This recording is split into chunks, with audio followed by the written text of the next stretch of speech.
into buying 4 cans of coconut milk for $5 because that's a good deal. That is a really good deal. Sometimes what are you going to need like 4 cans for? Well, it's curries. Because you know what else I bought? Yeah, that's fair, actually. Green curry paste. Oh, because that's really fair. I've been doing more Thai cooking lately. Because that would happen to be what my best friend is. And so I've been talking to her a lot about it. Because I just love cooking. I just love cooking. I don't know about you. Oh my God, no, I love cooking. I'm definitely a big fan of making a lot of different things, honestly. Like, big stew person, Yeah, actually, I'll have to give you a good recipe. I like a good potato stew. I just made chili for the first time like last month. Ooh, how was it?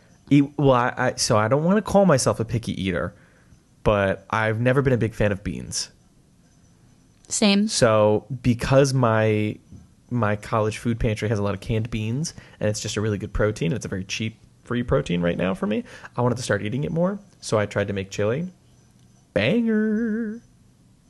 Awesome.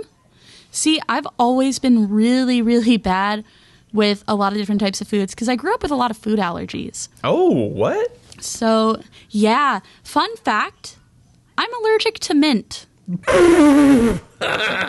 You fucking fraud.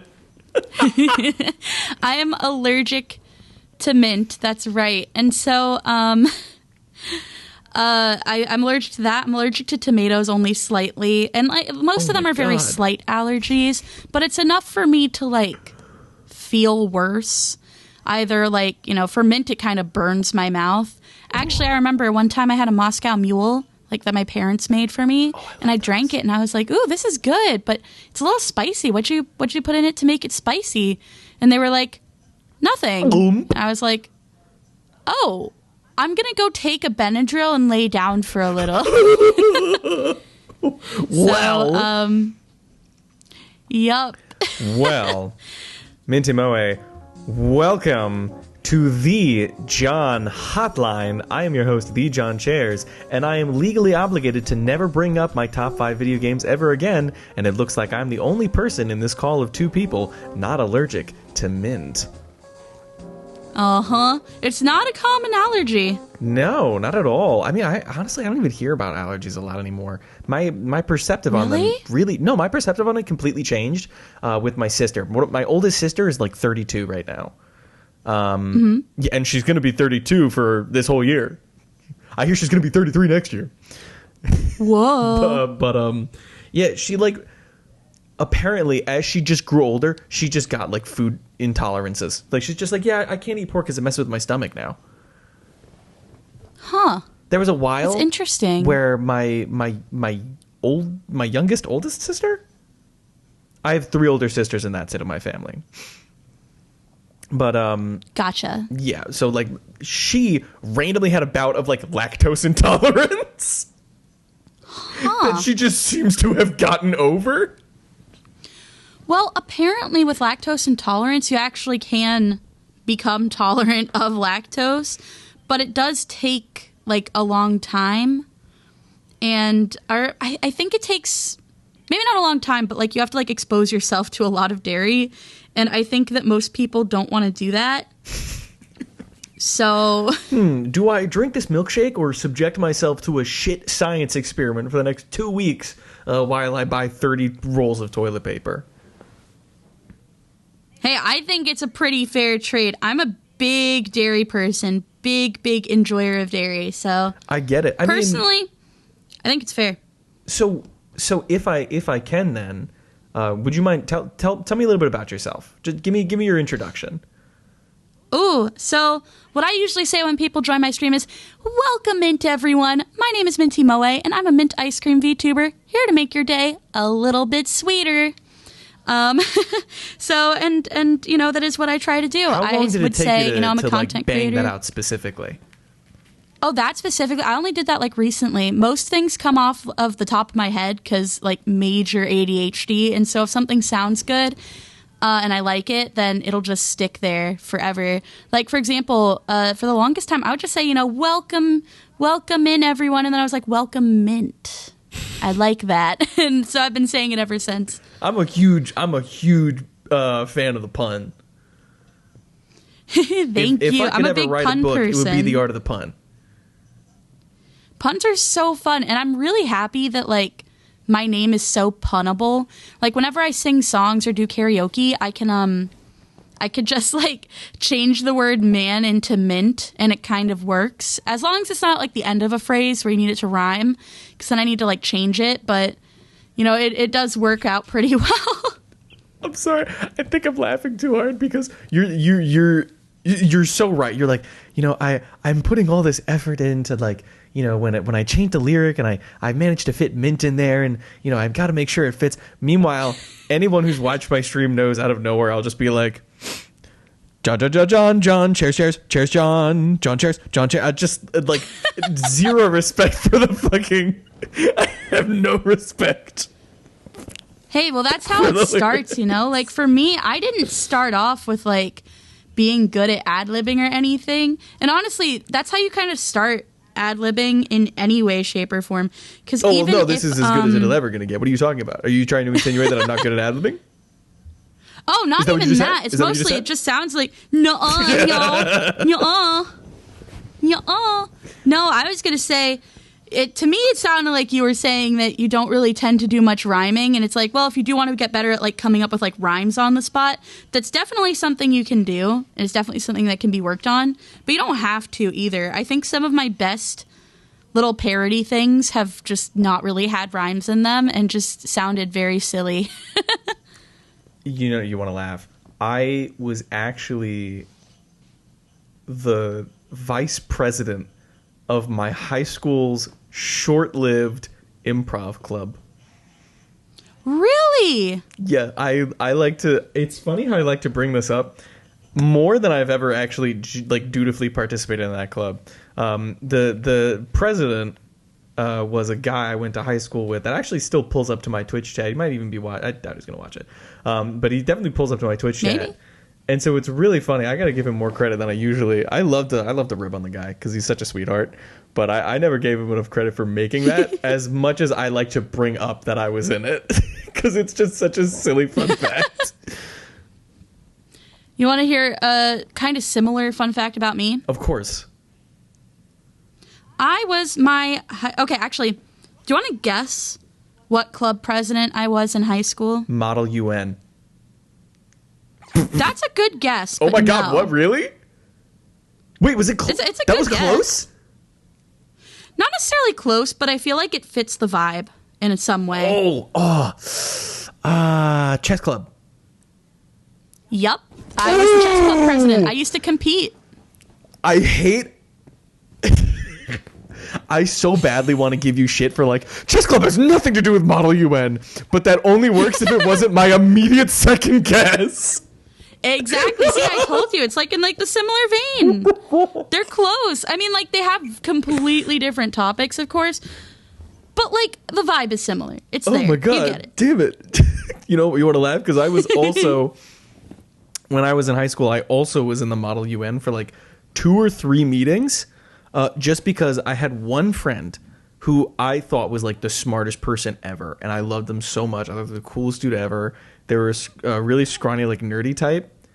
And to this day, I think they're one of the smartest, most amazing people ever. But we don't really talk as much. But they joined the Model UN. I was like, I will join the Model UN just to like hang out with you a little bit more. And then they did chess club, and I was like, well, fuck yeah, we're gonna go to chess club now. Oh my gosh, no, I was not a good chess club president. I am not really good at being... Yeah, I was the president of chess club. I wasn't a very good president, though, in all honesty, because... Sorry, that's a really stupid fucking question to ask the chess club president. I used to be good. I used to be good. I'm not good anymore, but that's mostly because nowadays I feel like I can't really find people to play with in person, and I don't really do well playing online because I need to see the pieces in front of me. Like, I need to be able to visualize them better, and I just can't do that online because it's just flat. I don't know how to explain it. The next convention you go to, I will personally bring 2 stools, a little table, and a chess set. And we will sit there in the middle of an aisle, block every block every emergency exit, everything. As obnoxious as possible. We will sit there for 3 hours. I'm ready. I'm so ready. Actually, and that absolutely that kind of gave me a little aside. I wanted to ask you about really quickly. So I guess before I even ask like where the mint part of that came from, if you were allergic to it in the first place, which honestly makes me, I kind of like that even more now. It's almost ironic now. But another thing I see a lot brought up, bui. Yeah, so I make a lot of silly little sounds, and even before I started streaming, I've always made silly sounds. Like, I remember when I was in high school, I was kind of like very like, like, I don't know, I make a lot of sounds. And you were one of them. Even when I like stub my toe or something, I don't say like, ow. I say like, meouch. Like, it's so dumb. Like, I make like cat noises a lot, and it's not even intentional. Like, I don't know, I just meow a lot. I'm very meow pilled. And so bui is just one of the various sounds I make. Like, I have like blah, I have bleh, I have, la, I have a lot of sounds, but bui is the one that everyone has always kind of gravitated towards. Even before I started streaming, I have friends that have told me like, oh my gosh, I love that little sound you do. I love bui. And they like want to hear me like bui all the time. So it kind of just became the kind of thing of my streams, I guess, in some way. And it's not even like a performative thing or anything like that. It's like just a sound I make usually when I'm very happy. Performative ass bleeding. Yeah, like, listen. Look, I won't lie to you. I did kind of bury the lead with you specifically. But I used to actively kind of hate VTubing. Really? Ooh, okay. 100%. Tell me about it. Because first of all, one thing that got me out of it so fast, just being more open-minded. You'd be surprised how easy you corner yourself into this one specific thought, and then you're like, you're being really closed-minded right now, and you're like, oh, damn it. But so I talked about it a little bit before on the podcast, but I used to, I mean, and you know this too, I used to do anime conventions. I say used to because it's been like a while since I've done one. I think I'd like at this point I think I do like 1 to 2 a year if I'm lucky, just because the people that I usually go for usually go themselves. So I see. One, like, what's a good way to say it? Yeah, like so it was me and my coworker for a while when I first started, and we did like a legendary fucking run of like Setsukan, Katsukan. Oh, that's awesome. Zenkai-Con. Zenkai-Con was my absolute all-time best memory doing a show ever. Me and my coworker, I'm going to call him Tommy instead of using his real name, even though I know he wouldn't mind me using his real name. Tommy is the fucking GOAT. I want you to imagine the best coworker you could have ever possibly had. Times infinity. Oh, and we ran that shit. It was like our calling. We got along great. And just amazing guy. And I remember specifically when we did Zenkai-Con, we actually packed up the whole booth. Like all those like big wire frames that they make you bring, and we have to zip tie those all together. That's how they're all of those displays, all zip ties. Really? You could come by with a pair of scissors and destroy anything. Just thousands of dollars of merchandise. No. 100%. And when we packed it all up, we did it the opposite way. We had a corner spot, and so the corner that faces like outward, we were supposed to put all the drinks and snacks on that stuff, but we did it the opposite way. So all the drinks and snacks and stuff we put against the wall, so you had to like kind of walk into the booth to get them, so it wasn't as accessible. And we sent pictures to our boss, and our boss was like, "You did it the wrong way." We were like, "Oh fuck!" And we literally, it was one of our fastest pack ups too, or one of our fastest build ups too, and we had to undo everything and redo it all. And we had to come like 2 hours early to the venue. And keep in mind, for when you go to an anime convention, we get there like 5, 7 in the morning. Right. And then in like 2 hours or so, or if you're lucky, like half an hour, you can pull up half an hour before if you finished your setup and everything. But oh my God, I think the worst one by far is the Sakura Matsuri in Washington, D.C. You have to wake up at like 5 a.m., pull up, set up your entire booth, and then it opens at like 10. And it's all outside too. So we've been rained on, winded on. I've been blown. Oh, really now? Yeah, no. Hey, man, those Washington, D.C. folks are crazy. Right in front of the White House. Yeah, so I think that's patriotic, personally. Oh, brother. Right in front of the flag. That coworker changed my entire opinion. Do you know one fun fact about Tom? I don't, because I don't know him. Loved Hololive English. Who was his Oshi? Do you know Lumen? Is No. that the name? It was like a wood owl person, I think. Wood owl? Oh, Mume. Mume! Yes! Yes, that was his all-time fave. And so he found me at like just the right point where I was like this close to dying of irony poisoning, if you know what I mean. Well, it would have been like the point of no return, where if I ever made like a comeback on VTuber, I'd been like, actually, there's nothing wrong with VTubing. Everyone would have been like, oh, Joey, you're the I hate VTubers guy. He found me. He was too objectively respectful of a person. Like, I had no choice but to respect how fucking awesome he was. And I was like, all right, fine. Maybe VTubing isn't bad if he likes it. and obviously since then I've made friends with people that are VTubers, and I'm also not a fucking irony poison shithead. But I have to say, he really did numbers on me for, I'm like, all right, well, if it was like a buddy cop movie. It was just like a buddy cop movie. By the end of it, I was like, all right, partner, I guess them VTubers ain't that bad or whatever. So, I mean, he is to thank. Honestly, a lot of people like hate VTubers. I will say... Like, so many people. I will say I still kind of get it. Because... I can't even say that I don't get it. Because, like... And I think... Like, before we say anything, not to the credit of those people.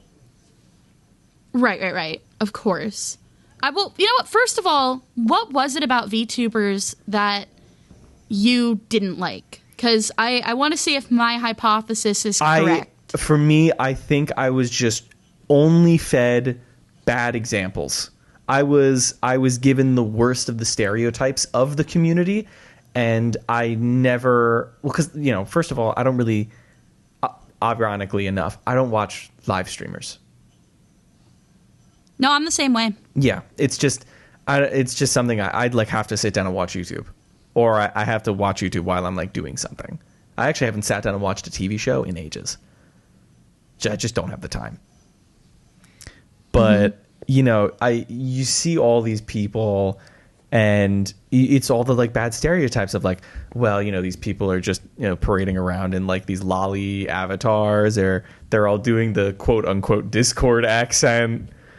And then of course, it's literally it's literally all the bad stereotypes of anime fans, but like removed from the anime community. It's like the Discord mod e-kitten stereotype. Exactly. Kind of vibe. I see. And ironically enough, honestly, I almost thought about doing a VTubing myself. Ooh. But like, what would you do as a VTuber? Well, like, what was your plan? The thing was, I didn't have like a character or anything. I had already started streaming, and like not to not to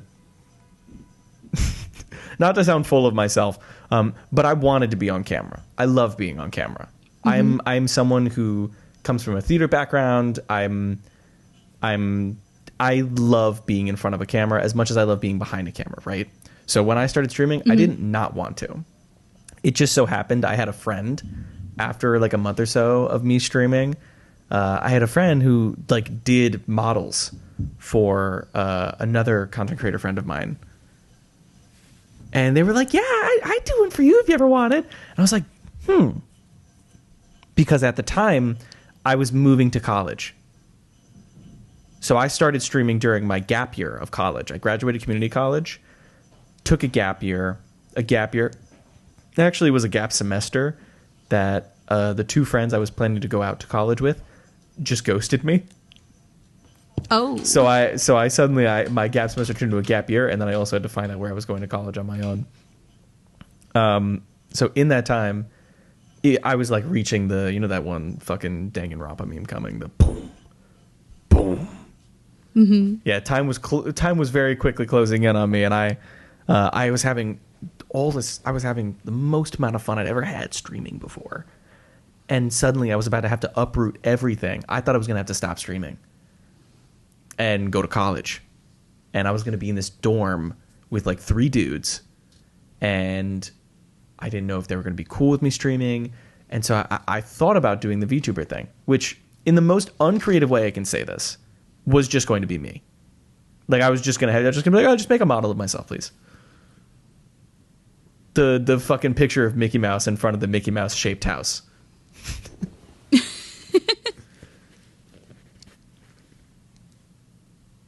I see. When it comes to VTubing, like, I get why so many people hate it. I think that it comes down to a couple different things. One, I think it comes down to cringe culture. 2, I think it also comes down to, like, honestly, actually, mostly that. I would say mostly that. I like that because, when you think about, like, oh, what is it that I hate about VTubers? They're doing the ooh, oh my god, please, another 5 gifted subs, please. Like, you kind of just think about, like, typical for anyone to view this podcast. You accidentally, this just became really, premium like, content. But really, it's like, people think about, like, I think the typical e-girl stereotype, which people online especially think of as cringe, And I think that cringe culture is what really kind of dictates a lot of the hate against VTubers. And even people that are like, no, I just don't like, I just don't like how they're so, fake or whatever. It's like, okay, well, what about, like, I don't know, other, like, live streamers? It's not like they're the same on camera versus off camera all the time. Exactly. A lot of people are except different. For me it's and like you. If you're talking to of course, yeah, we're exactly this the is same exactly all the how time. we act at all times. Actually, whenever the camera just turns off, Exactly. I actually just kind of like my shoulders slump like a robot. And then I get charged. To be fair, we kind of did have like a very similar conversation like right before we hit the live button. Yeah. Like we chatted for a couple minutes. So I like to, before I bring people on the off. podcast, I like to brief them on like, all right, what do you not want to talk about? Yeah. And I was for like, you, I can't it was talk about your drug trafficking ring, the time you hit somebody with your car in 2020. Yeah, I'm really sorry, Martha. Yeah. Actually, it's so funny you say that. She's my next guest. Oh, really? Well, give her all my love, really. Yeah, her username is Martha Minty Moe. Hit me with her Minty Moe car. VT. Yeah, I can't forget the VT. I actually kind of hate having a VT at the end of my name. Really? But Minty Moe was taken. Oh. Yup. I mean, it makes you... that's why I have the in the John chairs because it makes me feel more official. Understandable. Just it's a Very better sounding 3-syllable-y word. Yeah. I used to have a thing that had the at the start of it, but I was kind of like, I didn't like that either because every time that, I wanted to type my name, I had to remember to put the like in Minecraft, for example, and it would just piss me off. I would get so annoyed. So I was like, no, I'm not going to do that. Hopefully, I'm hoping that I can get to a big enough point in content creation where I can reach out to Twitch and be like, hey, can I just have like Minty Moe? Oh, you want to drop it like as soon as you can. Yeah. Honestly, yeah. Because all of the people that have used Minty Moe on any other platform are not active. They're not like using it. They are not losing anything. Yeah. Ugh. Straight up. I mean... So I want to rescue it. Pardon me for not doing my research. How long have you been doing this? Ooh, that's a great question. I started streaming June 7th of 2024. No shit. Yeah. Wait a minute. It hasn't... Wait, June? It hasn't been that long. Yep, June 2024. Yes. Holy fuck. Is that the same for you? No, I think you started like 2 months before me. Ooh. I think I started in like September of 2024. Yo. Oh my god. Dude, I thought you'd been doing this for I thought you were going to be like 5 years. No, I haven't really been doing it that long, in all honesty, but I have been a content creator for Wait a minute. Longer. I actually started Oh my content god, creation in like 2023. Wait, 2024, right? Yeah, for VTubing. Oh my god, wait. Dude, no, I actually started in 2023. Holy shit. Hey, I told you there's a reason I look up to you as a content creator. Nuts. Well, I was going to say, you know why? Because I saw your... for me, it's your follower account. Makes me think your account is like older. Honestly, I feel like that's how it is for a lot of creators. And I've seen a few people that have started after me have like tens of thousands, and I'm like, oh my god, I'm so intimidated. Girl, what's the secret? Well, I have a couple things when it comes to content creation. One, I will say, I think... Okay, actually, here's how I started. So I started content creation. I lied before. I said 2023. It was actually 2022. And I started a cosplay account. And originally, I just wanted to try and, break even on my cosplays. Smart. And I ended up making more money than I expected to. And I was like, damn, okay, I'll continue doing this, and I will save up for, all my VTuber stuff and figure that all out. And so I have I'm not going to say the exact number, but I have a much, much larger following on my cosplay accounts. Okay, well, not that big, but not that big. It is a number. I will say. Banger, I hardly know her. But with that said, when I switched, well, I didn't fully switch. I didn't stop doing cosplay content, but when I switched from doing like cosplay stuff to VTubing, I actually only got about 50 followers from that on my Twitch. Because, you'd expect to get more.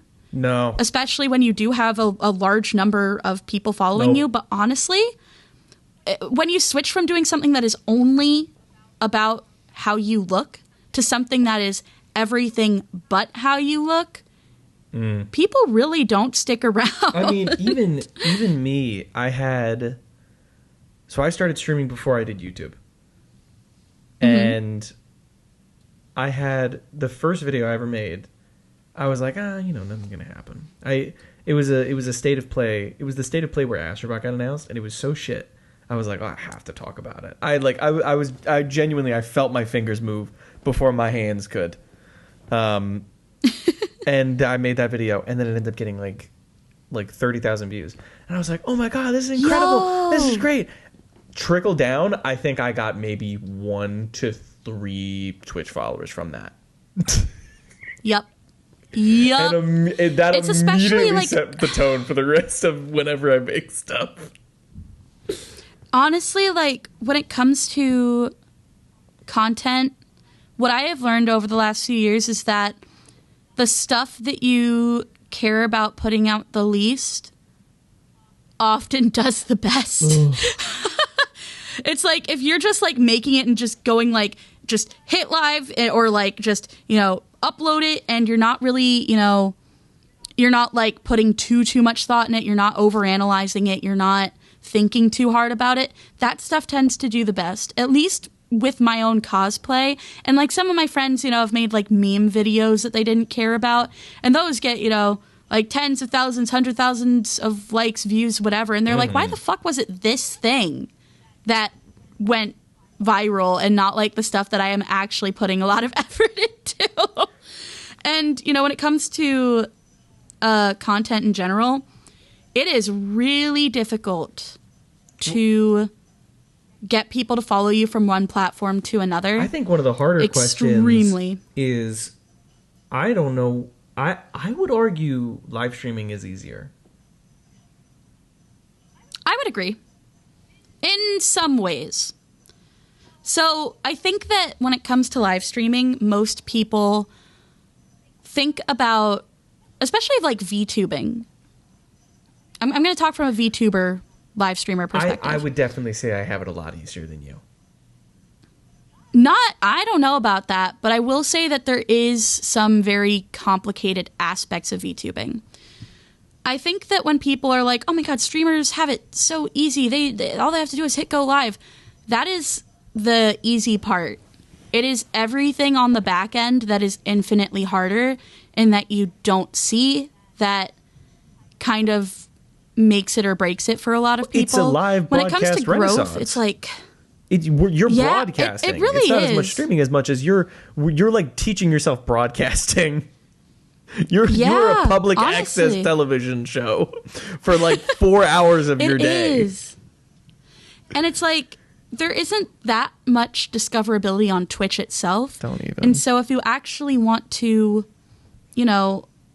grow a lot of the time, you have to do so much on the back end. You have to be making little memes of yourself. You have to look at how the algorithm works on many different websites, YouTube, TikTok, God, honestly, Facebook is a good one. I know that's controversial, but Facebook is a good one. Yeah, Facebook has an insane, like, really active community, like, of younger people. What? People think of it as the boomer site. What? Listen, Belle Delphine got her start on Facebook. Straight up. I'm not even kidding you. Oh. I remember when she posted her, like, room tour. This was before the whole bathwater thing. This was before anything else. I remember her makeup looks. I remember seeing those on Facebook.com. And it wasn't anything, like, lewd or anything like that. It was just, it was just her dressing up. But the thing is, there's a really big community of artists and creators and just people on Facebook. Like, here's the thing. If you're friends with your parents on Facebook and you don't have an alternate account, go make an alternate account, make it something silly, and go find all of the silly little, like queer artists and, like sex workers and, like, furries. Find all of those people. I've tried. Your feed will become much more interesting. Actually, that reminds me of a time. Mm-hmm. I don't know how active you are on Instagram, but Instagram is one of the more active places for me. I did this one thing, like, back in high school, where I got an ad for McDonald's, and I was so mad about it. I get really mad when I get advertised to for some reason. I got a McDonald's ad, and I was like, you know what? This will show you for getting in my way. And then I just blocked the McDonald's. And I refreshed my page, and it got rid of the McDonald's ad. And I was like, and so I started scrolling down and down and down. And every single ad I found, I'd find the account, block the account. Next ad, block the account. Next ad, block the account, block the account, block the account. I still do this in some aspect, like, especially on, like, TikTok and stuff. There was a while where on TikTok, I would just block, like, blue check mark accounts because I found them annoying. But because I did that on Instagram, I started to get, here's the thing. You can't block yourself you can't block yourself into an ad-free experience. This is true. So you started getting all the weird ones, right? Absolutely. You can block yourself into an avant-garde renaissance of obscure and insane advertisements. I would get like local pet shelters trying to do content creation. I got like black puppeteer comedian tours happening in like 5 cities away from me. And oh my God, and like indie films that I would have said maybe they should have put more of their budget into the film and not advertising on Instagram. Oh, it was such a fun. I recommend anybody do this. And the best part is now, sometimes people will send me, like I have my friend who loves to send me like the next trailer for a Marvel movie, or he'll send me a fucking McDonald's promotion. He'll be like, "We go to McDonald's, dude?" And every time he does that, I blocked them already, so he'll send me a blocked post, so it'll appear like this post is inaccurate, or this post does not exist, or whatever. And I'll screenshot that to them, because obviously I don't know what it is. So I'll screenshot it, and I'll be like, "Hey man, what are you sending me?" And he'll be like, "Are you fucking blocked by McDonald's? What'd you do to Marvel, man?" And I'll be like, "Oh, my bad. Yeah, I just have them blocked." And you get to be pretentious about it. You can be like, yeah, I have them blocked. I'm just better than everyone, you know? I'm just a little bit better, you know? You wouldn't get it. That's me with my YouTube Premium. It's something that only better people would get. I feel superior when I get to flex having YouTube Premium. Because I get to shit on some YouTube content, and then I'm going to be like, well, technically I watched it, and I actually got them more money than they usually get. I'm on a friend's premium currently. Oh, banger. Which is very nice. Do you make YouTube videos? I will say I have a... So... That's enough of an answer. That's a good question. That tells me everything. My issue is I actually don't know how to make... I don't know how to make video content. I've actually been working on some video essays. And when it comes to my cosplay, like IRL stuff, I have been thinking about starting up vlog content. Banger. But I don't know how to, like, edit a video to save my life, to be honest. And that's the main thing holding me back right now. Do you have editing software? I have DaVinci. You know what sucks? Since high school, I've been using Final Cut Pro. It's the Mac exclusive one, and in the era we're in now, where everything has to have those fucking AI generated subtitles, I'm not even gonna knock them, because you know what? Yeah, I do watch videos more when they have those subtitles, but Final Cut Pro can't do it. You need a MacBook Pro with like a very fucking specific Apple M4 silica gel cactus fucking chip just to have a transcription and subtitles on Final Cut Pro. Are you serious? Meanwhile, I have to take all my videos that I do, and if I want to make it into a short, I'm doing an internship right now. I'm actually a media journalist right now. Ooh. I'm a video production assistant intern for this like legacy news company right now, and it was so crushing because it's such a fun experience. I'm going to the Writers Guild Awards. That's awesome. Just like to like record it and like report on it. So cool. But they were like, yeah, we need somebody to do a piece on this. Can you just edit this up? And I was like, yeah, of course. They're like, okay, here's our CapCut Pro login. Don't forget to make the thumbnail on Canva. Like, I feel like I was talking to my internship advisor. I was like, is it possible to feel like a begrudging old man at 22? It's definitely possible. Honestly, like that's when you start feeling it the most, I think. I know how to use Photoshop and I know how to use real shit. I don't. There are only two genders, and none of them are CapCut Pro. God damn it! Give me liberty, give me life, but get that Canva away from my porch, son. It's funny because I've been in university, I've been using Canva for a lot of my stuff. I graduated just in time to not know what any of that shit is. Bothers me. It's crazy because you always have to be like on top of like the newest thing when it comes to any sort of like media or content creation, whether it's for like a company or a news outlet or just anything. Well, that's the thing. It's like you always have to be up to date. I haven't been like super honest with my internship. Not that I think they matter, because as long as they get they get the video, they get the video. As long as they get the project, they get the project. But like, I edit in Final Cut, send them the draft, get the draft approved. Then I have to put that project. I have to I just export it and then put it into the fucking CapCut to do the captions. And it pisses me off so much because I didn't want to download CapCut to my PC, but I have to. In fact, I actually started using... Honestly, subtitles are rough. I started using the company CapCut Pro account to put subtitles on my own shorts. I did that just like a few seconds ago. I have a friend who has been editing a lot of my shorts, because I do have a lot of YouTube shorts right now. He is on leave right now from that position, but I have a friend that's been doing that for me.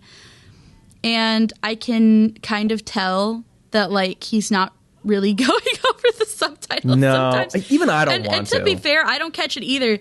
Because when we upload it, I'll hit the upload button, and then I notice that, like, half of it's wrong, and I'm like, oh, fuck. Oh, God, we had to change it. My thing is, I recently... Like, I have my own guy that he's incredible editor. I'm in a class with him. And we were in like a game design class. And when I had him on, he did his project. He did a presentation. Instead of going up to the podium and presenting like everyone, or at least like I did, he opted to make a video. And so he literally just like made a YouTube video, like for his own channel, and showed it on screen. And I watched it and I was like, oh, this is fire. And so I was like, oh my God, this guy's like, this is my fucking goat right here. Holy shit. And so I was like, hey man, I'll give you X amount of money. Take all this footage I don't feel like editing. Just edit it for me. Just like I want to see how you roll. He gives me one of the best edited videos on anything I've ever done. And to his credit, I published it on my second channel with like 200 subscribers. And because there's John Chairs, which on a good day teeters between like 1,000 1,190, 100,092, and then it goes up, then it goes down, then it goes up, then it goes down, then it goes up, then it goes down. To whoever's watching the Prap of the Rapper video, I still get like 30, 40 views on that a day, and it bothers me so much because I can't. It's the worst video I've ever made on this channel. And it's the one with the biggest glaring mistake in it. There's a part where I just fucking forgot to add audio. And I quite literally a week ago, well, the real part is I have a patched version of the video that obviously you can't go into YouTube and be like, yeah, swap this part out with this video file. That's not how it fucking works. So I have to re-upload the entire thing. So I've been teasing like, oh, I'm going to do a director's cut. I'll do a director's cut. But so I put his video out and it got like 80 views. And I was like, hey man, you did amazing. And I'll definitely work with you again. But like, yeah, no, it sucks this didn't do as well as we wanted it to. It's so painful when that happens. And I made him do, I just recently started paying him. By the time this gets edited and put out, at least one of his shorts will have been put out to do YouTube shorts for me. But his shorts are so much nicer than mine. It is so obvious the ones he does versus the one I do. Because mine is so lazy. And like, I'm See, I just specifically don't know how paying him to to do do my it. stream highlights. Because I used to have this one person in my chat. Every so often they'll appear, and they'll, viewers ebb and flow. Sometimes you lose them for good. Sometimes you lose them for like 4 months, and then they're like, "Oh, I haven't watched a John Chairs thing in a while." I had one concurrent viewer who would watch, and like in a year would make like 300 clips. That's a lot. They genuinely, I did not realize how important their role was until like, a few months they just stopped doing it. Cause like, I just can't get people to clip me. Most of my community does not clip me. Ugh. Don't they realize, do? how good they have it right now? Most of my community doesn't clip me. You know what I do? I take a screenshot of a timestamp where I think I was a little funny. That's smarter. That's what I do.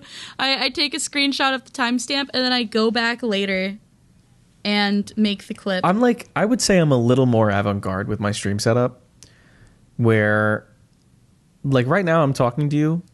This microphone is clipped onto a little side table in my living room, and the monitor is like 2-3 feet away from me on a little side table next to my TV. So because I don't play computer games. You remember we've been trying to set Minty, we've been trying to talk for a while. This is true. This is very true. We literally. So the first time we tried to record this, first of all, hi everyone. Sorry, I'm not dead. As I was kind of saying before, I don't even know if that part makes it into the actual final edit. But I just did not prepare a stock amount because I didn't want to date it, which is why I almost didn't want to start talking about the weather, because I didn't want to be like, oh, I don't want to talk about the storm in New York, and everyone's going to be like, oh, this is an old audio Yeah, and then it gets thing. released in April. Yeah, that's why they're not going to watch it, Joey. That's the only reason, I promise. But last week, 2 weeks ago, we tried to record. That was on time, I think. Actually, even that might not have been on time. Even that might have been a few weeks off of what my normal schedule was. And then as we were trying to record, your Wi-Fi shit itself. And I literally, I literally fell asleep in my chair. Not because of you. I literally just fell asleep in my chair waiting because I guess I was just really tired that day. And then you get the DM from me wait, my Wi-Fi is dead. And for me, I wouldn't have been able to what one hypothetical is that, I could have just talked to you over cell. But the problem with that is I live in an area with no cell service. I get you. So it just wouldn't have worked. It's the problem is because I stream from 2 locations. 3 technically, but 2. My apartment and my parents' house. In my apartment, we pay for good internet here. We split the bill, and God bless that man's soul, I'm directly connected to an Ethernet source. I have never been connected to a router directly with any of my computers before. It is one of the best things the best feelings in the world. And I still get OBS disconnects me from time to time. I still don't even know why that happens. But at my parents' house, router's in the basement. I'm on the 2nd floor. I used to stream off of Wi-Fi, and it would just disconnect every 5 minutes. Do we live in the same house? I'm just wondering. We do. Do we have the same parents? Are we related? Are you the locked door down the hall? I might be. I don't come out very often. Hold on 1 second. Is that you? Yeah. Oh, my bad. That's crazy. I can't believe it. This whole time. Shame on me. And damn, I literally could have just come in. Damn. So could have done it this whole time. It was so bad. I would plug. I had to buy Ethernet plugs. So you plug so the Ethernet runs through the power cables in your house. So you plug it into an outlet, you plug that into your router, and then somewhere else in the house you plug in the other end, and you plug that Ethernet cable into your computer. That's how my computer runs perfectly fine in the game room, but in my bedroom, it's a completely different PC. I still don't know what the fuck is wrong with that monster. It is a horse that breathes and moans, and I'm scared of it, and I just whatever. Breathes and moans. Just it's a living creature that I'm constantly scared of breaking its leg and having to shoot it in the head to put it out of its misery. With RAM prices these days, especially, I upgraded my PC. I upgraded like the motherboard in like April. Holy shit! Last chopper out of Nam. No, listen. No, that was me because guess when I just built my new PC. Congrats. Thank you. I just built it in January. I bought everything the week before the RAM announcements. Oh, okay. Yeah, yep. You are. So I got 64 gigabytes for $375 for DDR5. Oh. Yep. Ouch. So I can relate. I can relate to your story very, very much because, oh my God. Yeah, my PC was just not working. I needed to build a new one because it was old enough at this point where, like, it wouldn't really make sense to try and upgrade it. The worst part is, though, I'm going to Japan in, like, a month. Oh, slay. Yeah, I'm very excited. I will be studying abroad, but I can't bring my PC with me. Oh my God, no. You're not going to stream while you're in Japan? Yeah. I plan on streaming. I have a couple options now. Okay, here are my 3 options. 1, dismantle my PC and just, like, bring everything with me and buy a case there. 2, my second option, just stream from my laptop, which does not... It's a good laptop. Hey, I streamed it is only off like a MacBook a year Pro or 2 old. For almost an entire year. Yeah, but you're also not a VTuber. Yeah, okay, fair enough. You're so right. Let me sit my white ass I have to run down and listen. a lot of programs. I forgot. Yeah, no, I have to use so many programs. That's why I said you got it easier than me. It is really unfortunate. Because I got to stream off of a MacBook fucking Pro. It's like, that's why, like, you know, my PC, or no, not my PC, my laptop is really good. But it heats up really bad whenever I use my main model, so I can only use my, like, Skrunkle model. I can only use that one. There's that much of a difference. So that's my second option. It is that much of a difference. It's because it gets so hot. And if you added the feet? It's because of the airflow. Oh, man, then it wouldn't work at all. How many gigabytes of RAM do the feet add? That's a great question. Those TikTok sounds. But girl, yeah, that's the second option. The third option is put all of my stuff on my 2 terabyte external hard drive and then go to an internet cafe. Girl, ship your fucking computer. That's so much money, and I'm scared of breaking something. Come on. Okay, think about it. I'm just saying. I'm sure there's an audience of some odd thousand people that would gladly support you in those shipping fees if they could. I'm not gonna lie. I'm in the middle of a subathon right now. You are your birthday subathon. Quite. Yeah, it was awesome. Happy super late my birthday was awesome. It was actually your friend's birthday yesterday, you. so I was recording.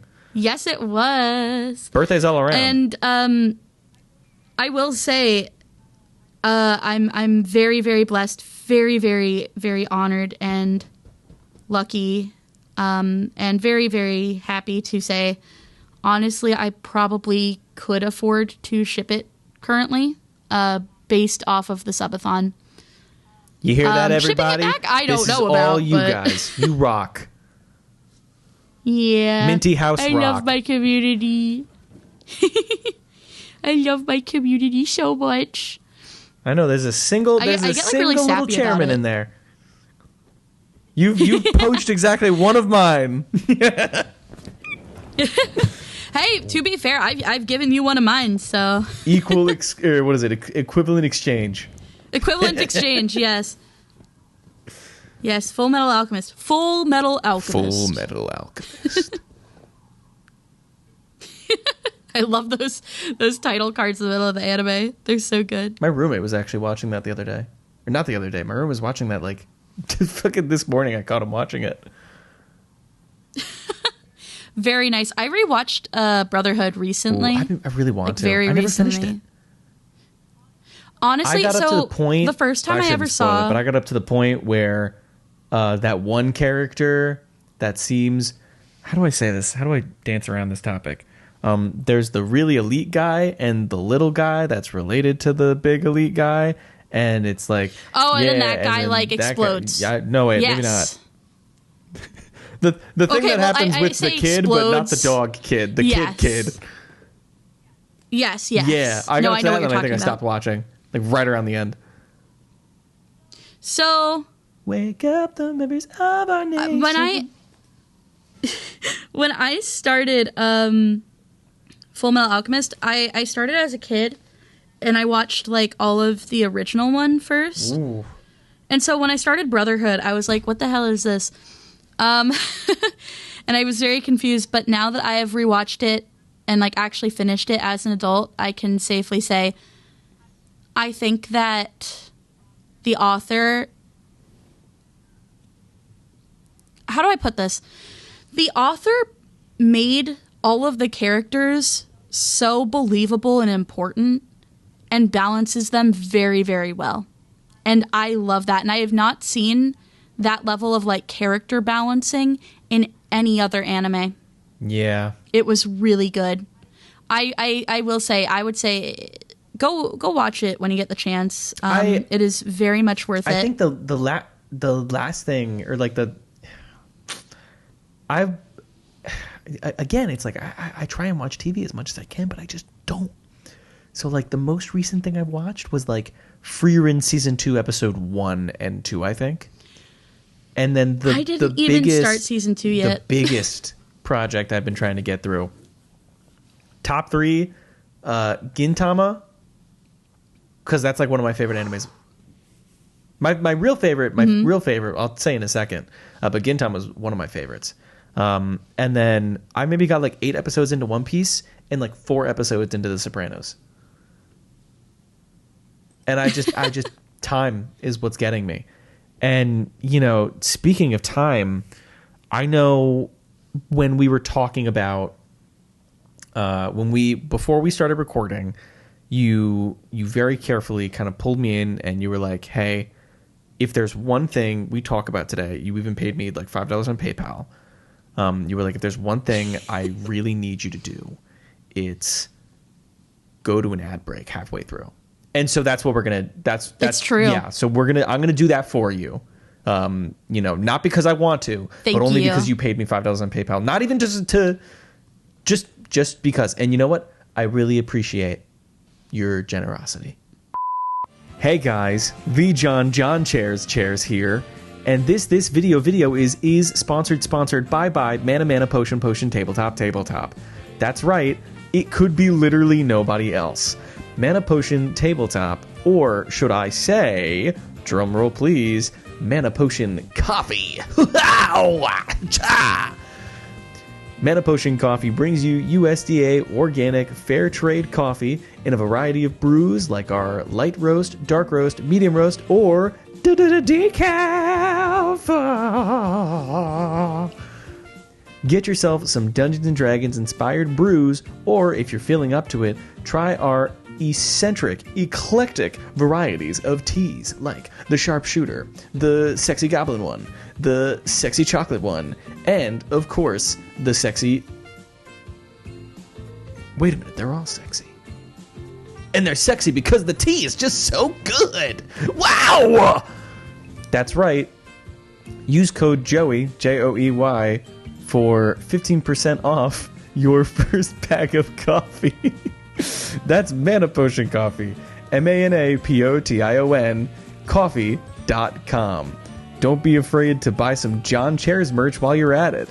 You can get the John Chairs stickers or go all out and get yourself a Chairman's Building poster print. 11 by 17 high quality print of of me. It's of me, obviously. What are you, a fool?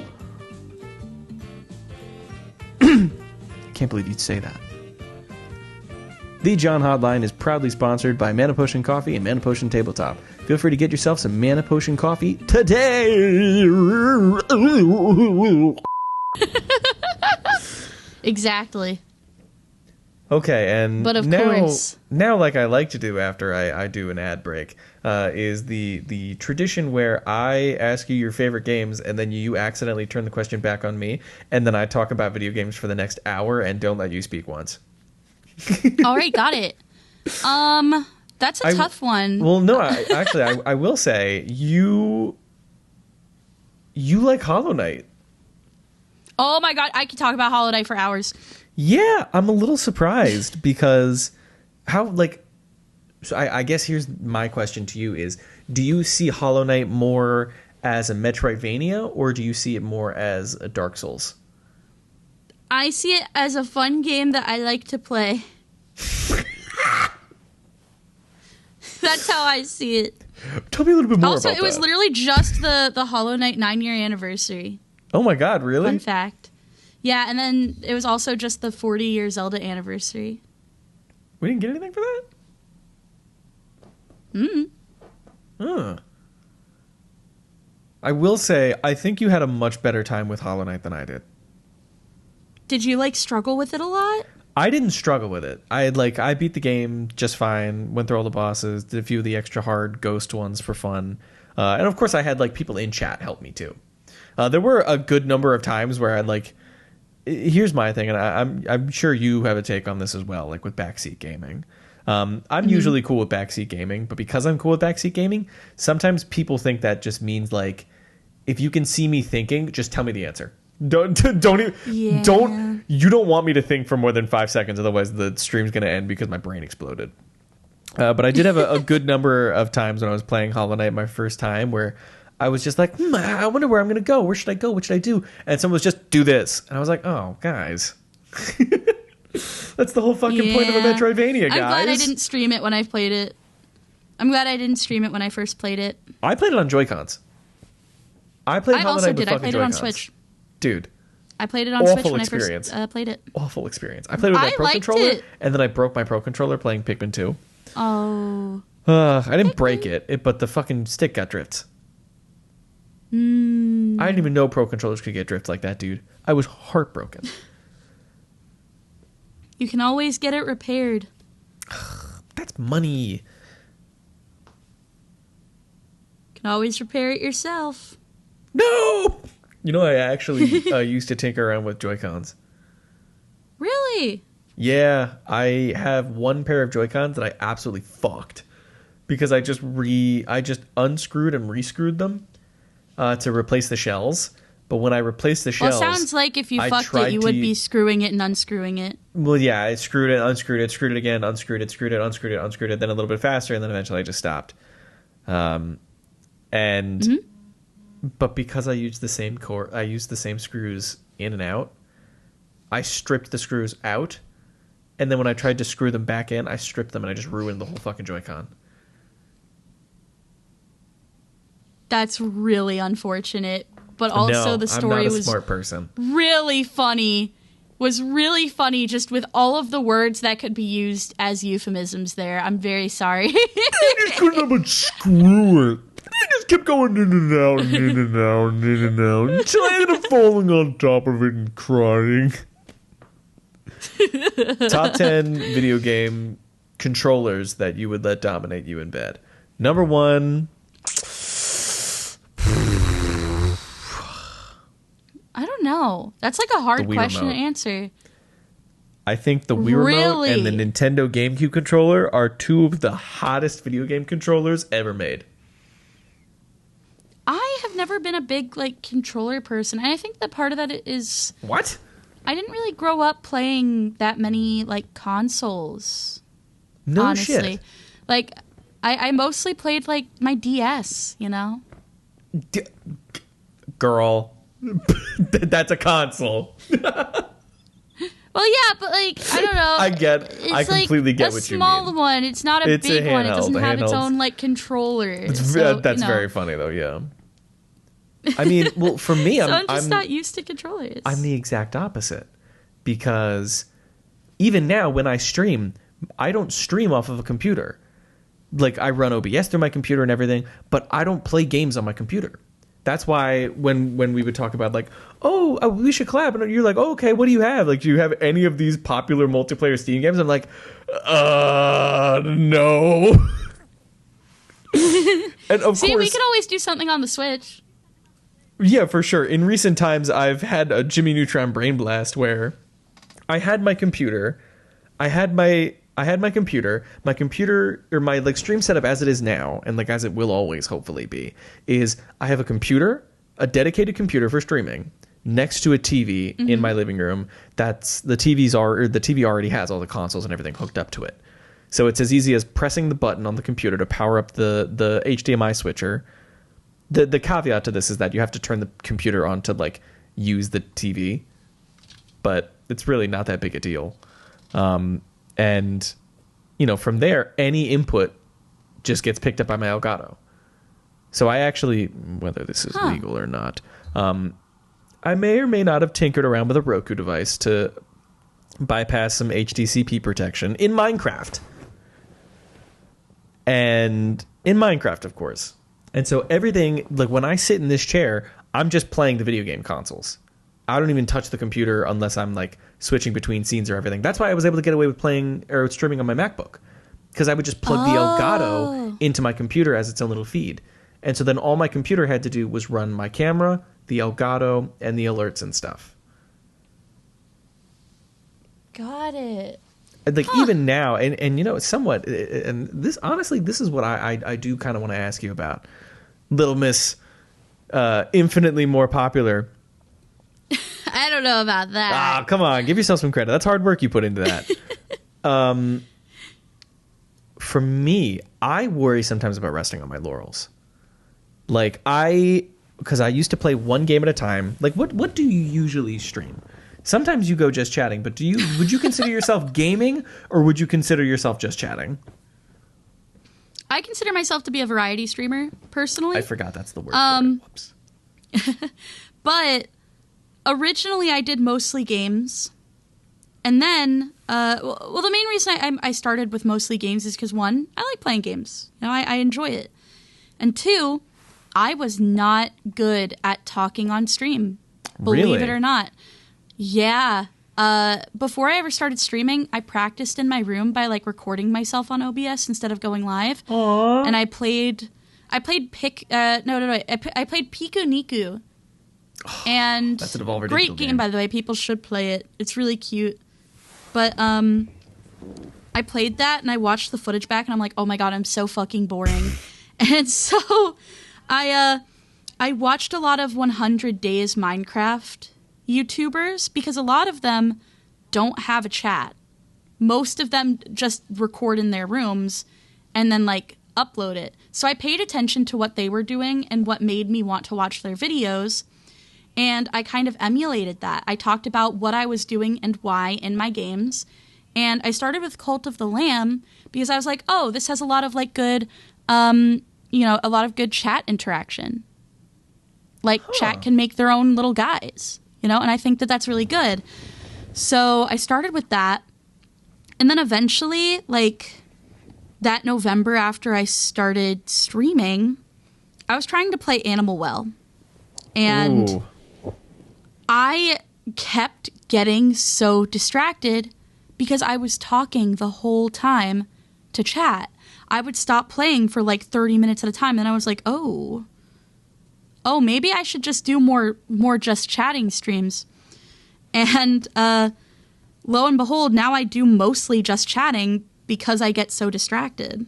I am just actually that distracted most of the time. Suffering from success. I mean, yeah, well, for me... it took a long time to practice it, but... Yeah, gaming is 100% like a crutch. Because I will go... Because obviously, that's just how it works for now. But, like, obviously, I'll have days where I'll go, like, a very long time without a chat. So it really helps to have something to just Not that I couldn't, because I mean, when I first started, and the worst part is, you can see my first ever live stream. It's still up because what I did was I compiled. The first thing I ever streamed was building the Lego Fiat 500. Ooh. And because of that, all of the streams that I did, I compiled them together into like one 5-hour video, and I uploaded it to YouTube.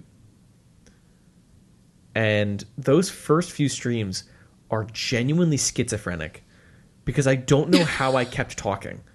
Because I was like, it's okay, it's your first stream, no one's going to be here, so you just have to keep talking, because in my head I already knew I was going to upload it, so I couldn't just be dead silent the entire time. So I just kept talking and talking and talking and talking. I don't even know what the fuck I talked about at the end of it. Then it got to a certain point where I started to get a few regulars, and it was able to go well. But even now, sometimes, where I'll play a video game enough times, or I'll play video games enough times, and I'm just I feel like I'm not doing a fun event. Mm-hmm. I get that way too. Because a lot of what I do is just chatting, and so I'm like, oh, I feel like I need to do something more fun for the community. I need to do something different. And that's part of why I've also been doing this subathon. It was mostly because I was like, I want to do something that the community is hyped about, and I want to get ideas and feel motivated to do things that are normally out of my wheelhouse. Yeah, tell me about that. So yeah. Well, let me tell you some of my goals actually for this subathon. I'm calling it a secret subathon because I never posted on Twitter or anywhere that I was doing it. I only ever talked about it on stream, and I never made a graphic to show what the goals were, but I do have them all written down. You're better than me. So some of the goals are karaoke, a new emote, having my Skrunkle model bald for an entire stream. It's funny because I look like Tyler 1. Revealing a new model, doing a baking stream, which I already did, but I plan on doing another cooking stream. Movie night together on Discord, painting my nails live, which I'm going to do tonight, I think. Ooh. Doing maybe a painting hand cam, doing more IRL kind of hand cam type stuff. Not, with my face, of course, but just showing physically what I am getting up to. Yeah. For me, I try to lean into, because I kind of come from the background of doing this too, of integrating filmed, edited stuff into live broadcasting. So I personally, I did it all as an offhand joke, but I think one of the best streams that I did this year, still haven't topped it actually because it happened after January, I just remembered, was the Golden Chair Awards. That was so awesome. By the way, thank you for the nomination. Oh, of course. Don't worry. I had to give it to we might have to disqualify. We would have to disqualify Chana from other years. I think but yeah, no, that was, and I thought because the problem is I don't give myself time to execute these ideas. So literally the Golden Chair Award thing came together in 2 days. Just because I was bored. Well, you did a great job. I didn't have a job. I didn't have any hours on the clock, and I was bored, and I had this idea, and I was supposed to do it the day of. I was supposed to do it on New Year's, but I ended up getting plans. Because actually for the last 2-ish years, I've just streamed on New Year's. So this year was different because my buddy Johnny was just like, hey man, you want to go get drinks? I was like, oh sure. Yeah. And so it ended up giving me an extra few days to mess around. But in my head, I've had these ideas. The only problem is, one of the biggest fears about doing it is nobody watches it. Because obviously the fun part of it is the surprise. I don't know if I've told the story on the podcast, kind of. I think on the last episode where I kind of mentioned how the first game I played was Persona 3 Fez on hard mode, and I ended up having such a bad time with it that I had to just quit it off the final boss, and then I did a tip goal or whatever to make me play it again. And what I didn't mention about, I actually did meet that tip goal, thanks to everyone, of course. And what I didn't mention was, because people donated to that, I had a really funny idea where, I don't even think you can find the footage anymore. It may or may not actually low-key just be lost media. Just because I didn't record, I didn't like dual stream at the time. But a day before I set it all up, I recorded a fake segment that looked seamless with, it looked completely seamless with the live stream of me accidentally turning the game console off and then like fake raging and being like, no, fuck, whatever, right? And then as it's resetting, I don't know if you've played Persona 3 Fez. I have not. Yeah, it's one of those old school games where when you press play, or when you turn the console on, it starts playing. You wait on the title screen for a second. It plays the opening movie, right? And it's got its own little anime opening. So I re-recorded shot for shot my own version of that. You might have seen it if you pop into my stream every so often. Whenever I get a new viewer or something, because that's the thing. You put a lot of effort into these like one-off recorded things that I don't want to stop playing them. So like I play the John Chairs trailer at least twice per stream or whatever. And it is very good. Well, I'm very lucky that everyone seems to be like in on the joke, where they're, everyone's like, yeah, I love seeing this for the 50th time. That, thank God. But what I did was I recorded shot for shot a remake of the opening of Persona 3. That you can actually find. Well, first of all, I play it every so often. But it's also just uploaded on my channel separately. And so what I did was I recorded all the footage, and then like when the movie starts playing, I like on camera I go like, wait, what? But I took all of that, combined it, and made it so that when everything happened all at once, it looks like I turned the console off by accident. I rage. I wait on the title screen for a second, and I go, wait, what? And then it zooms in on the version that I make. So you would have no idea. And then I actually managed to do that. Awesome. I pulled it off live, where I like cut to the version. I like wore the same clothes and everything, but I was supposed to do it like at the final hit. I ended up having to fucking play it like 2 hours into the stream because I just sucked so much. I couldn't fucking beat it. So I put all that effort in, and I was like, I want to get it at like the perfect time where everyone's in chat, and like, no, you can't prepare for stuff like that. So like I've had ideas of like, I want to do like a choose your own adventure. I had a really, really bad, poorly timed idea where like on Valentine's Day, I'm going to do a fake stream. And I probably will do this next year if I can remember to. Then again, I've been saying I'm going to do a fucking stop motion Christmas special for like 2 years at this point. But, like it's a Valentine's Day stream where in like 10 minutes or whatever during the stream, this is the live part, I get a phone call. I put the phone down. I'm like, guys, I gotta go. I stand up and leave, and then it just turns into a whole fucking like pre-recorded choose your own adventure, and you let chat like vote on date the girl in the red, date the girl in the black. Like that.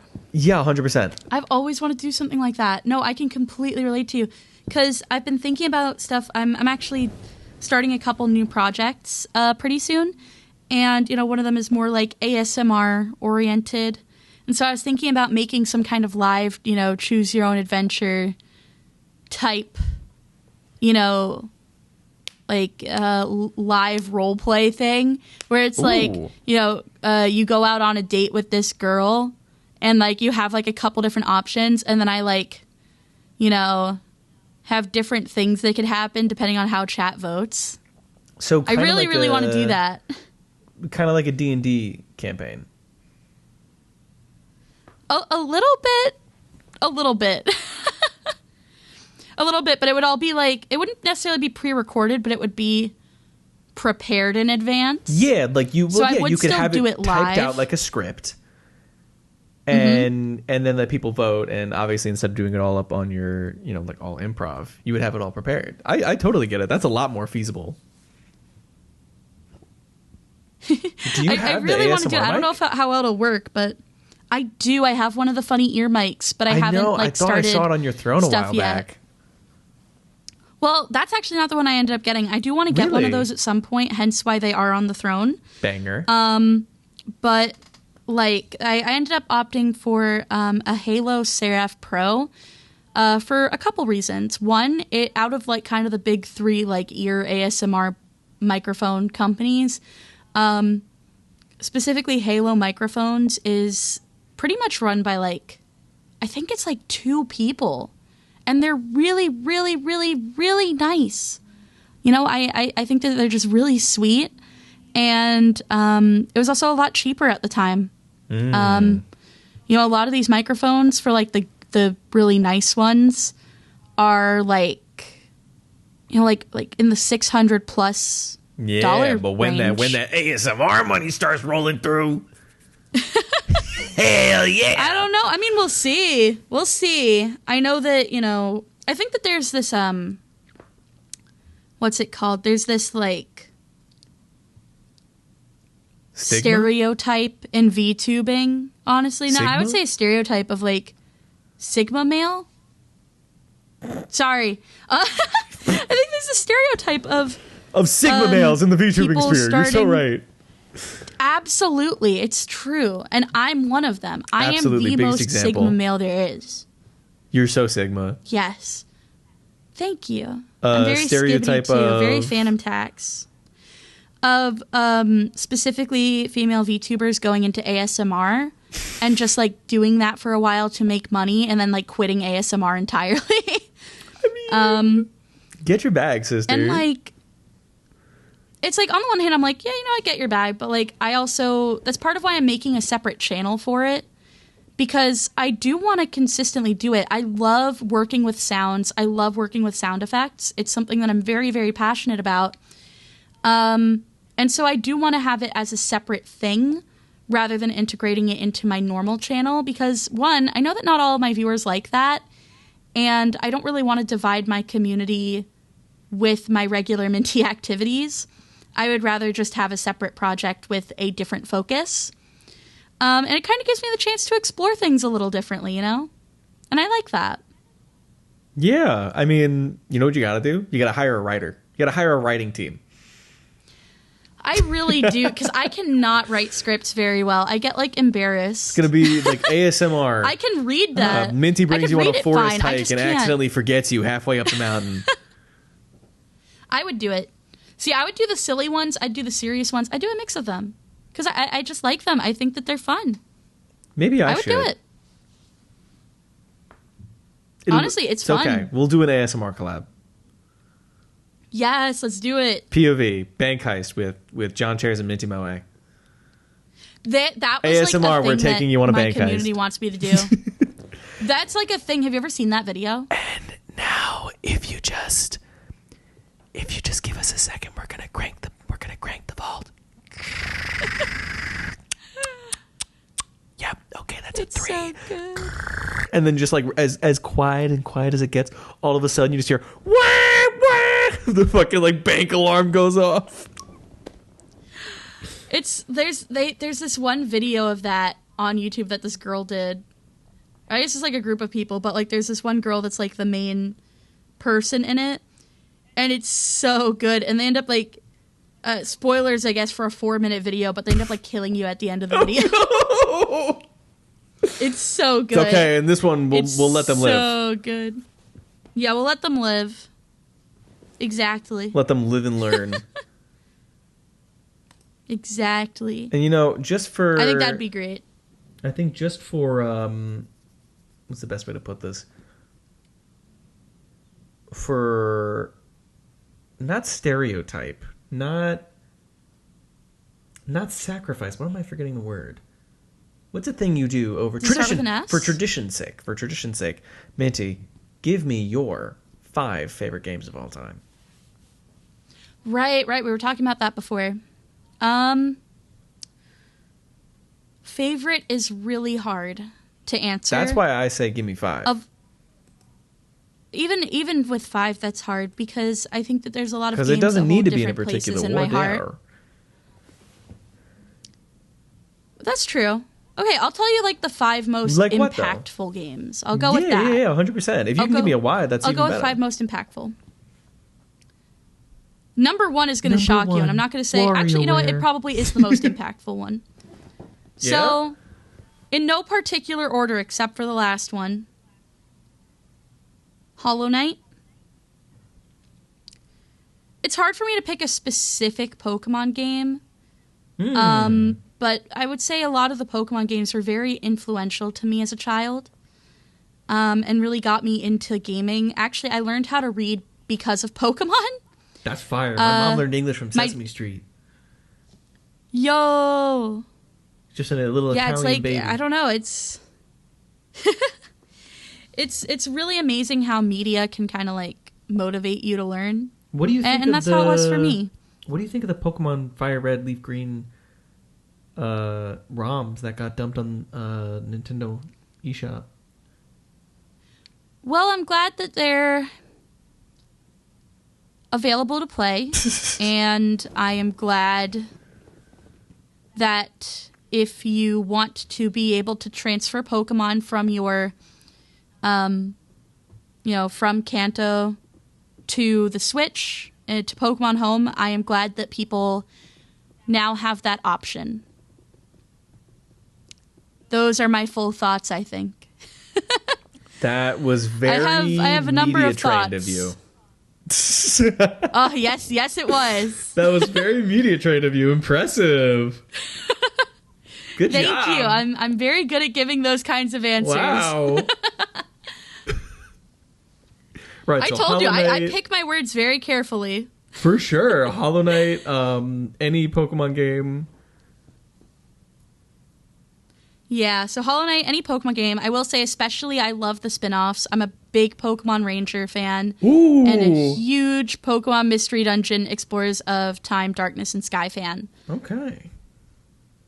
So that's probably a second one. 3, Club Penguin. I grew up with Club Penguin. Club Penguin, the DS game? It was... No, the computer one. Damn. What? Like, where you go on and, like, there's, like, a bunch of other kids, I was playing it. making it's the fucking, I did have the DS game. yeah, there was a DS game. I wasn't crazy. Yep, the EPF, yeah. Yeah. No, Elite I was Penguin a Force. huge Club Penguin kid. That's crazy. I was trying to Yeah, remember. I had a I cousin was that a worked huge for Club Penguin Nickelodeon, kid. not Disney. Mm-hmm. So I got Fred Figglehorn merch, not Club Penguin membership, unfortunately. Never had a membership. Always wanted one, never had Oh one. my god, Fred.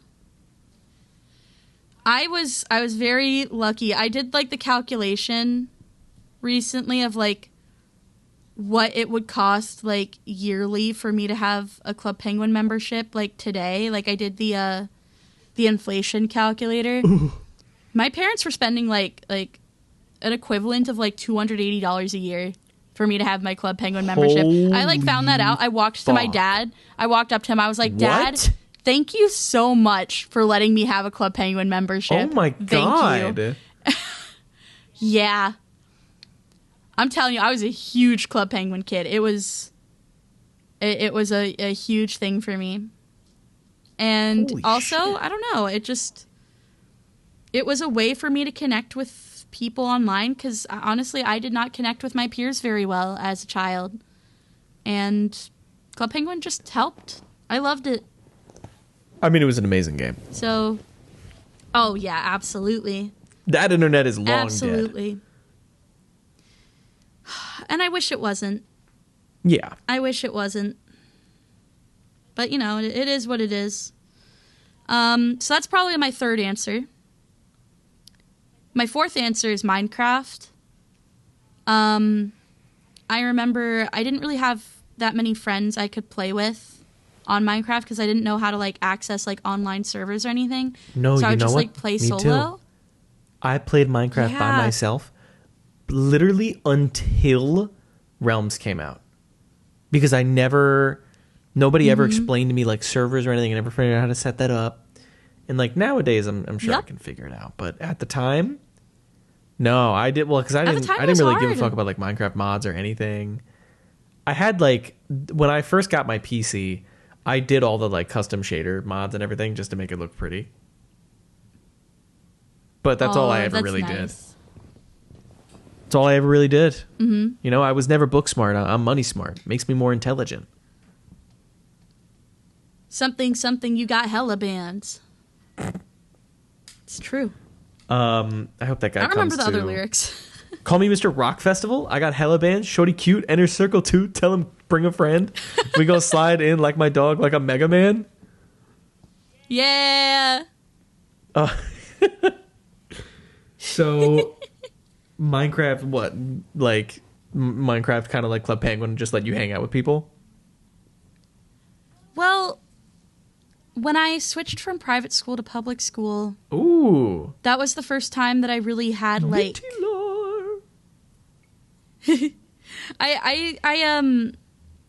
I didn't really have a lot of friends growing up, you know.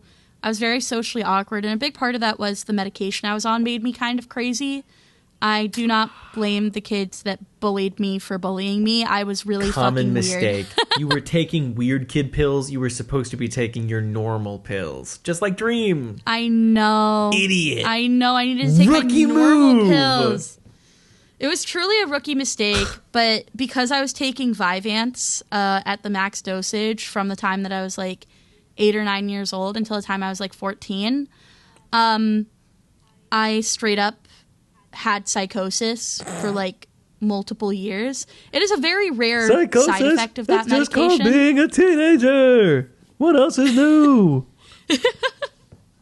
That's what they all say. It made me so weird, though. It made me so weird, though. But, you know, that's okay. That's okay. I guess that makes me organic farm-grown weird. No need to be... I didn't have to juice like some of you people. Yeah, real. I was juiced up on Vyvanse.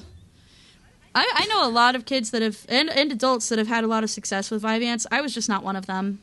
And that's also why I don't take ADHD meds now. It is a pro and a con, and that's okay. You know what? I've thought about it. Because my parents, obviously my parents plural, but like really more specifically my mom, I was a fucking nightmare menace through all of school. Like I would get in school suspension, principal's office like every day. Literally the only year of my school I did not go to the principal's office or get a detention or anything was my senior year of high school. ... Because that was 2021 when the entire school was closed for the pandemic.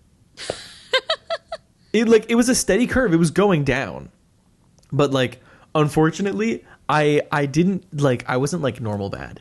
I wasn't like, you know, little Joey punched Timmy in the hallway for not giving him his lunch money. No, it was like Joey's on the floor crawling around the desks while class is happening. What? Joey won't shut the fuck up in class. You know, Joey said something really fucking mean Joey said something really mean to somebody. Joey said something really fucking stupid. Sent him to the principal's office. 3rd grade, I spent more time outside in the hallway than in 3rd grade. My teacher was so mean to me in 2nd grade that I never learned how to read analog clocks. That's I've learned now, but like I'm not gonna lie to you, it took me when I was in college to learn that stuff correctly. That's okay. You know, everyone has things at their different, you know, at a different pace. And my mom was kind of sat down by my 5th grade teacher, who coincidentally went into retirement after I moved on from that grade. And she was like, you know, maybe you put Joey on some medication. And my mom was like, no, I won't have my son. I won't have my son go on the medication like that. I won't have him be a zombie or whatever. And it's like, you know what? Thanks, Mom. Because it probably is for the better. But also at the same time, I think I'm going to wait until I get like a job or something before I get that official diagnosis. Understandable. What's that one tweet? I think I'm non-binary, but I low-key got a job and shit. But I got a job, so I don't really care about that right now. I got a job. I don't really care about that right now. Yeah, it's like that, pretty much. So thank you, Mom, for not medically altering my fascination with Sonic the Hedgehog. It's the pills that make you stop liking Sonic the Hedgehog. It's true. It's true. I will say, I feel like I stopped liking Sonic as much once I started going on Vyvanse. Oh my fucking god!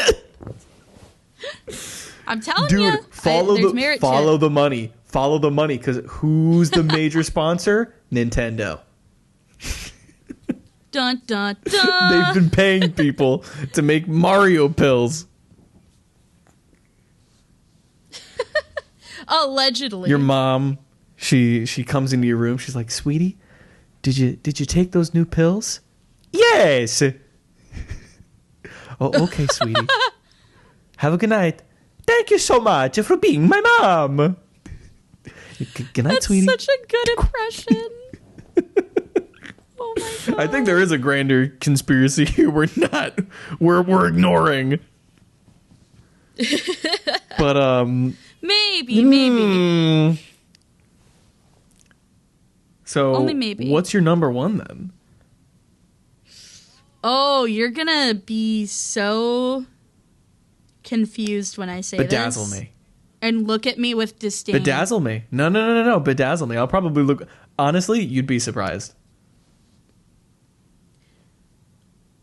The most influential game in my life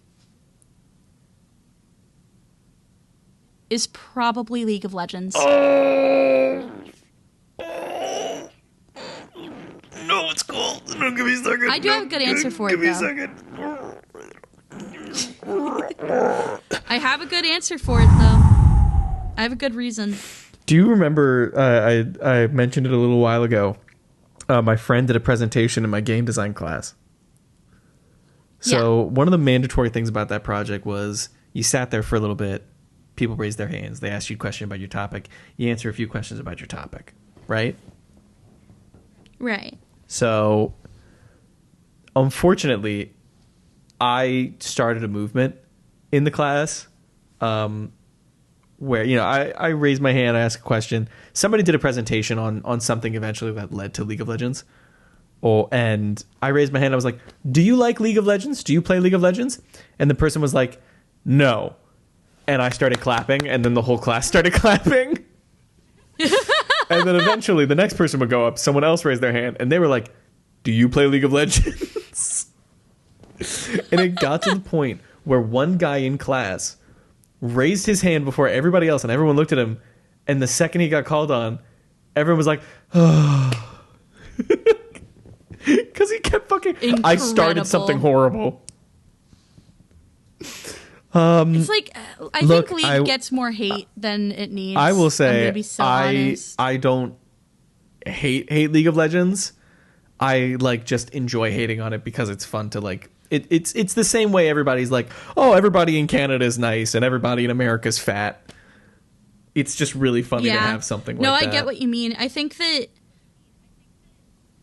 that people on average don't even have a reason to hate League. They just think it's funny to hate on League. And don't worry, I totally get that. But for me, the reason why League was so influential is when I was in my last year of high school, I was trying to make more of a friend group. And for me, that was kind of hard. I didn't really have that before. And so I saw that they were all playing League, and it was my New Year's resolution to play League of Legends. And I started playing it. And I ended up becoming much closer friends with the people around me. And when and that summer, we all cosplayed together, and that was my first time cosplaying. Dude, that's how they get you, dude. That's how big and League gets me you. and my friend were matching cosplays. Aww.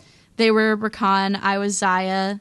It was really cute, and it was my first cosplay. It was really bad, but I put a lot of heart and soul into it, and I was really proud of it. Please, I went to fucking Comic-Con in a shitty Rick cosplay in middle school. I still have the lab coat.